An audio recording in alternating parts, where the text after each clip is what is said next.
আসসালামু আলাইকুম। সকাল সকাল চলে আসলাম। দেখেন, আপনারা যে অনেক সময় বলেন প্রেম করব ভাই বুড়ো বয়সে, দেখেন প্রেম করার আমাদের সময় কই। সকালে উঠে এই যে দেখেন, এই যে কোটাকাটি করলাম, সকালে নাস্তা শেষ, এই যে দেখেন এগুলো করলাম, এই যে দেখেন এগুলো করলাম, এই যে দেখেন আলু কেটে রেডি করলাম, এগুলো পরিষ্কার করবো অবশ্যই। এই যে দেখেন চাল নিয়ে বসলাম, পোলার চাল নিয়ে। তাহলে বলেন প্রেম করবো? আমাদের ভাই প্রেমের বয়স আছে? আমরা সেই সকাল থেকে উঠে রান্না বান্না কাজ কাম নিয়ে ব্যস্ত থাকি, বাচ্চাদেরকে কখন কোনটা করে খাওয়াবো, কিভাবে বাচ্চাদের মুখে একটু হাসি ফুটাবো, স্বামীর মুখে একটু হাসি ফুটাবো। তারপর আপনারা মেসেঞ্জারে গিয়ে বলেন আপনাকে ভালোবাসা কি অপরাধ? না, অপরাধ আপনার না, অপরাধ হচ্ছে আমার। কারণ আমি কখনো কাউকে ভালোবাসতে পারবো না।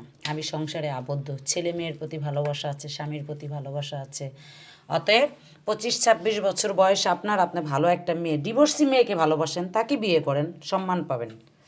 ভালো থাকবেন। আল্লাহ হাফিজ।